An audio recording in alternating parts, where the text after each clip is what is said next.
Michael Wudyka for WVVH Television. We're at the beautiful Lux 74. Come on and join me.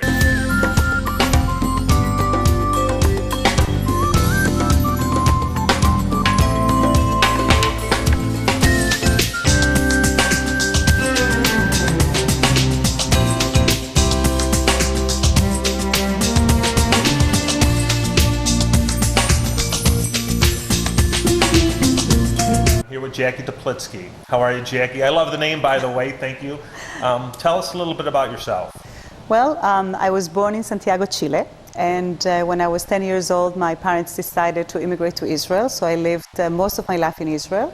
Then I was hired by an international tourism company in Europe, and I moved to London. I lived in London for a while, then Madrid for a while, and then landed in the US of America, in When did you New get York. Here when did you get in New York? I got here in 1989.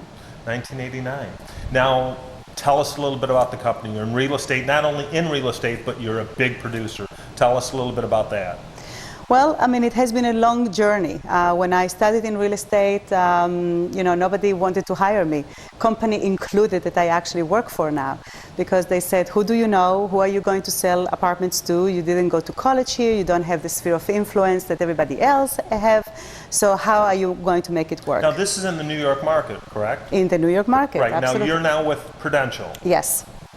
And I said, well, to the company who actually gave me the opportunity to start with, I said, I'm going to make it. I'm going to see what everybody else is doing, and I'm going to do everything better. Great, great.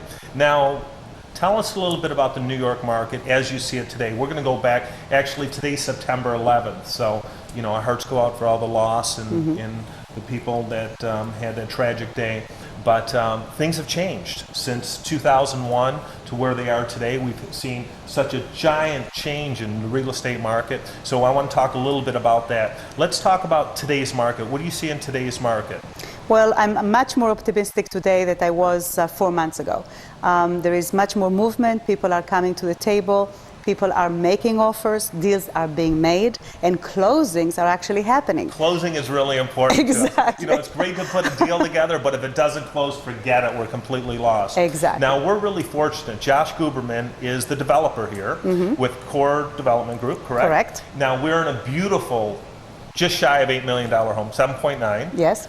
Maybe at 7.8 they'll sell it to you, but $7.9 million home. It's beautiful. It's a 74th between First and York. Tell us a little bit about this property. Well, this property is really unique, and I know that everybody has heard that word before, but this is really a unique property. We're talking about a townhouse within a condominium. So basically, you have the best of both worlds. You have the doorman that can get your packages, that can make your reservations, that can do whatever you want to, but you have your privacy of a house, basically.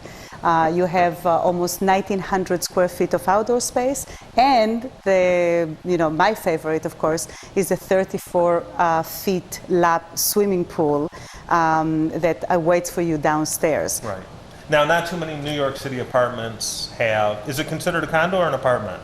Well, I consider it both. I'm marketing it as a townhouse within a condominium apartment building. Right. But again, not too many people have a pool in the basement. Not a bad thing. Not a bad thing. Now you've got a movie theater. Exactly. You've got 3 master suites. Exactly. Pretty amazing. Again, we're going to show you around. Great kitchen, and it's 3 floors, so you can put the kids upstairs. You can hide downstairs. It'll be wonderful for those people who have the opportunity. It's a great entertainment space. Not only that, I mean, if you're talking about the outdoor, I mean, where else in New York City you can invite 100 people, put them outside, grill for them, like you are in a house in the Hamptons. Absolutely. It's beautiful, just completely breathtaking. $7.9 million. Not too bad for a place, but I can't write the check, but there's a lot of people out there probably could. Tell us a little bit about the type of people that are looking at homes like this. I have been surprised about the people that are coming here. Initially, I thought we were going to get some foreigners, and then I thought maybe celebrity actually will come here because they want the privacy. And I'm getting families from the Upper East Side. I'm getting people that basically lost faith maybe in the stock market, put a lot of money in cash, and they're sitting on a lot of cash. And a lot of these people come in and write a check for $8 million. Absolutely. Well, some of them are also looking for financing, but the financing is not going to be for 70% financing Right. here. It's typically 40, 50, plus you've got the jumbo Exactly. mortgage, which is a whole different degree of things. Yes, but some people also want the tax deduction. Even though that this is a high-ticket item, everybody doesn't want to pay a lot of money to Uncle Sam and to. It's one of the few tax benefits we have left, Exactly. is writing off our interest. Yes. So we'll be back with you in just a moment. Thank you.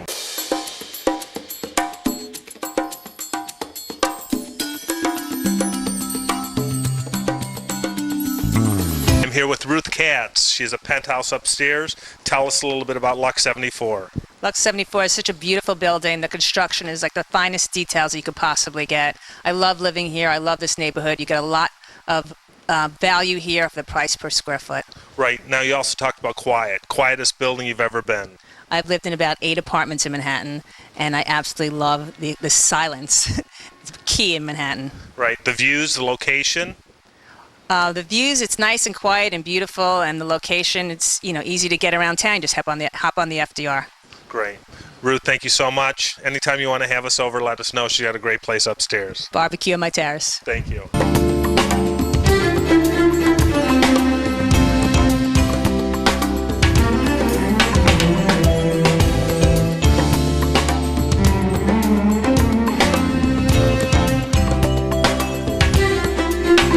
It's a beautiful Lux 74 between First and York. I got it right this time. Yes. A beautiful $8 million apartment here in the city. Pool, 3 master bathrooms, absolutely breathtaking. We're here with Jacky. Jacky, tell us a little bit about 2008, what happened with Bernie, all the sort of things that just went crazy. Yeah. Market went crazy.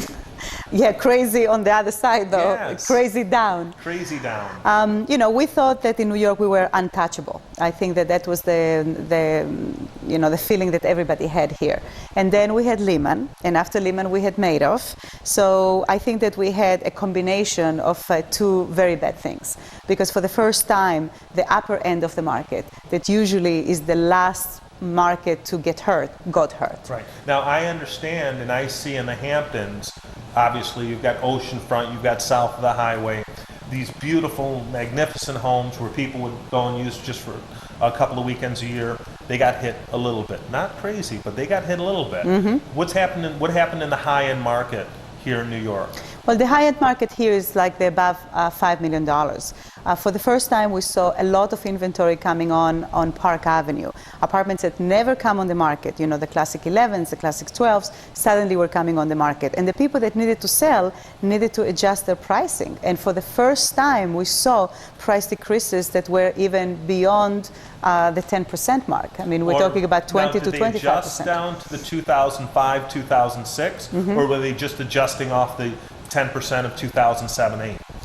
I will say that from 2007, the adjustment was around 20%. Around 20%. Yes. So basically falling in place to the 2005, 2006 market. Exactly. Great. Now, you do a lot. You've obviously been $600 million, a lot to do. You do a little bit of teaching or seminars. You want to tell us a little bit about that?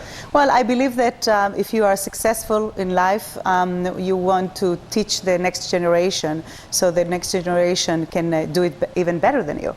So one of the things that I do is I teach in NYU. I'm an adjacent professor in NYU, and my course is starting actually in 2 weeks' time. I teach marketing real estate. Now, do they call you professor? Because I do a little bit of teaching every once in a while. I make them all call me professor. Do you make them do that? Because I know I'm never getting that degree. You should do that. It's kind of fun. Yeah, that's true. And I'm also doing a very prestigious seminar, which I'm very proud of, at the 92nd Street Y, which is, if you are being called by the 92nd Street Y to speak there, that means that you have arrived. And that's in October 15th. Correct. Great. Well, best of luck with that. Thank you. Jacky, you want to tell us a little bit about, a couple of minutes, just about what you think is going to happen with the market? Well, I think that now we are starting to see some stabilization, and that's what I'm hoping for. I'm hoping that no more price decreases. I'm hoping that we will stay in a stable environment where buyers are buying, sellers are selling. There is a little bit of bargaining, so everybody feels good that they're getting a good deal. And I'm also hoping that the level of inventory is not going to increase, because it's all about supply and demand. If the supply goes up, so then it puts pressure on pricing. Well, we also have to look at, obviously, the banks. They're actually coming and lending once in a while. You've got a little bit of stabilization, thank God, with all the different lending institutions. So we're really fortunate that as well. Getting money, you have to have a decent downstroke, but you can also get financing. And anything jumbo's over $1 million, so jumbo financing's always been tough. I think it's always going to be tough. Credit scores are really important. Those sorts of things, making sure that you have the right relationship with the bank, and also having some cash on hand in case you do get a rainy day. Yes, and one of the things that we have to remember is that the problematic issue with financing is that the guidelines are changing constantly. So one day the bank is happy with one thing, but the following day the bank is not happy with that. And sometimes you come to the closing table and they say, oh, sorry, instead of lending you 70%, we're only going to lend you 65%. Right.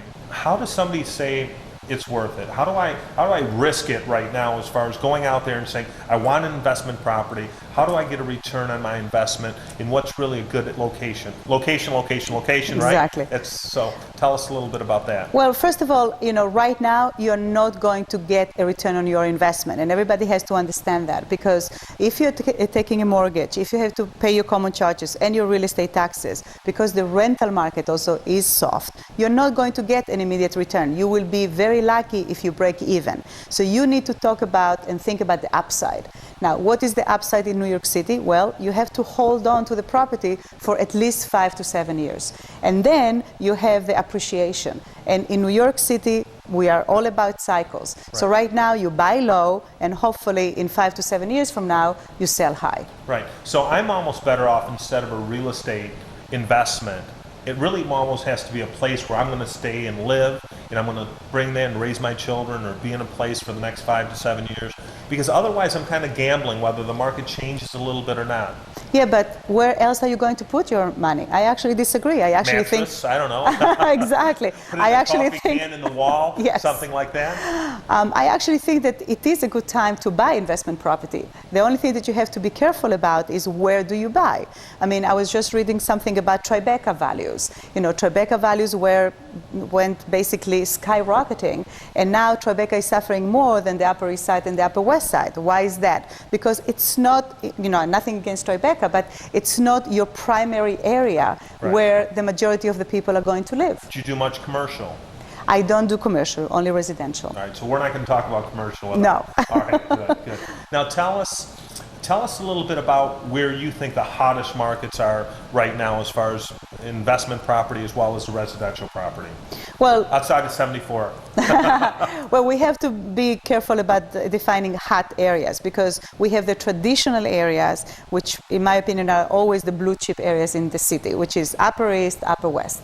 Then you have what I call the sandwich area, which is Mary Hill, East 50s, where those prices are actually a little bit lower, and they have more room where to actually increase.